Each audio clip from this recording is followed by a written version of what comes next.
assumption that you're serious about making Canada 51st state of the United States. The leader of the Conservative Party in Canada said, under no circumstances will it ever be the 51st state. Maybe he won't win, but maybe he will. I don't care. You had suggested. Listen, I don't care what he says. But Sir Rofes, you said you were considering military force to acquire Panama and Greenland. Are you also considering military force to annex and acquire Canada? No, economic force, because Canada and the United States, that would really be something. Hello, ladies and gentlemen. Welcome to Alberta News and Views. Everybody is talking about the 51st state. Kevin O'Leary recently went to Mar-a-Lago and had a chat with Donald Trump on what a Canada-U.S. economic, financial, North American Union would look like. What it would look like if we shared the same currency and had no borders. We're going to watch this in a second. He must have had an impact. I don't know how Kevin O'Leary became an ambassador or an advisor for Canada. I really don't. He must have had an impact because Donald Trump, he's still on it. He just tweeted this out. This is a red hot topic right now in Canada and the United States. There's polls everywhere. Polls everywhere. If you want to join the United States or keep the sovereignty in Canada and just do like this economic union that Kevin O'Leary is talking about. Kevin O'Leary is on the verge of buying TikTok. It's just crazy. Listen to this. Just back from Mar-a-Lago. He was born in Montreal, has some very strong feelings about joining our country with Canada. Tell us a little bit about your conversation with President-elect Trump on this issue. I had two topics that I wanted to talk to him about. Number one was integrating Canada towards a North American Union for greater strength, just period. The world's a difficult place these days, and most Canadians would like to look at that opportunity without giving up their sovereignty. So low-hanging fruit would be combined currency, for example, combining the Bank of Canada with the Fed, things like that. We are the largest trading partners. And just to ask him, because this was on Saturday, to say these meetings you're having with Trudeau and Finance Minister from Canada, with all due respect, sir, are a complete waste of time. This guy's going to get eradicated out of the Canadian political landscape. Give the Canadians a chance to re-elect a leader, just like you got re-elected, that has a 4-year mandate, just like you have, and let's get down to business. And I hope they didn't land on deaf ears. I think he saw the rationale in that. That was one topic. But I had another agenda item that was very important to me, and we announced that this morning. I have joined with Frank McCourt to buy TikTok, and this is a very complicated deal. It's a multi-billion-dollar deal. We're going to have to work with President Trump. This is a bipartisan situation. We have to work initially with Biden, and we want to.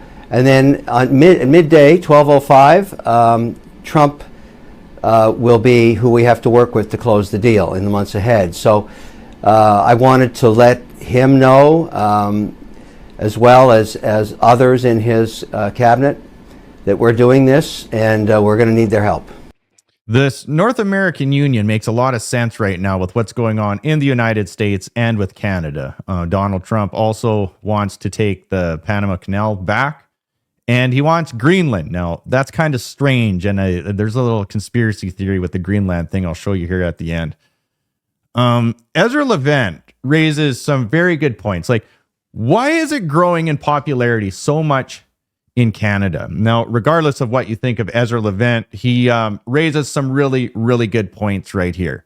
He says, why are Trump's 51st state comments resonating so loudly in Canada? Because of Trudeau himself. When Justin Trudeau first won election in 2015, he told an American newspaper, there is no core identity, no mainstream in Canada. He said, we are the first post-national state. He said this in the New York Times. Since then, he has taken our founding prime minister off the $10 bill. He's altered our national anthem. He's accused Canada of committing genocide against our Indigenous people, in brackets, but he won't say that about China or the Uyghurs. He's removed historical symbols from our passport. The John A. Macdonald statue, by the way, was torn down, for all of you out there that don't know. He regularly accuses Canadians of being racist and sexist, even as he dresses up in blackface and sexually assaulted Rose Knight in Creston, British Columbia. He said she just experienced it differently. Unbelievable. Justin Trudeau has devalued our citizenship, giving millions of foreigners unvetted access to Canada and saying we have lots to learn from returning ISIS terrorists. He has scrapped the citizenship test for new Canadians. He's denuded our military to the point where we can't even participate in NATO war games because we lack modern equipment. But he can afford tampon dispensers in male bathrooms in military bases. His Veteran Affairs Department now recommends assisted suicide to vets with PTSD. I could go on. In short, he has done everything to demoralize Canada and to denature us. That's why Trump's statements about becoming the 51st state sting. That's why they hit home, because for a decade, Trudeau and every institution in the country, the regime media, the universities, the courts, the parliament, he said, Canada means nothing. Every one of Trudeau's actions says Canada means nothing. It's really just a hotel. Well, Trump knows about hotels. Why wouldn't he try to buy one, especially one that's so dilapidated?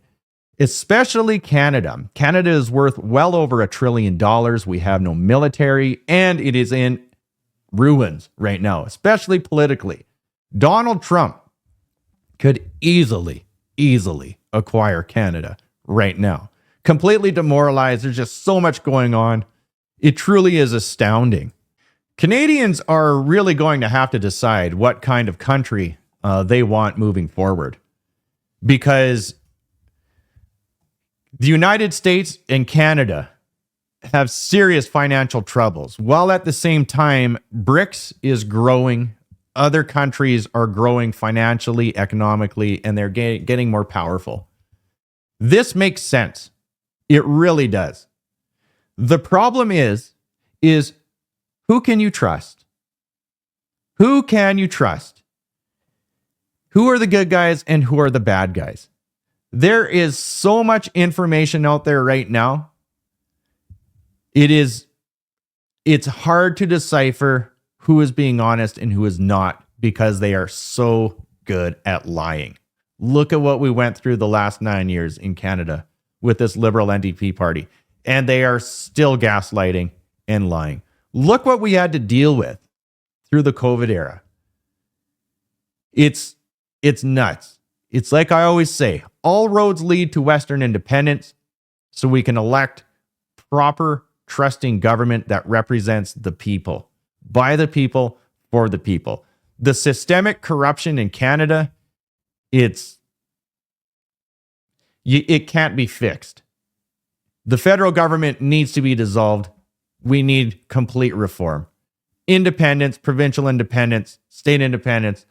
It's crazy. There's so many directions that this could go. It's unreal. I will keep you updated with as much as I can when I can. All of you out there, like, share, and take care.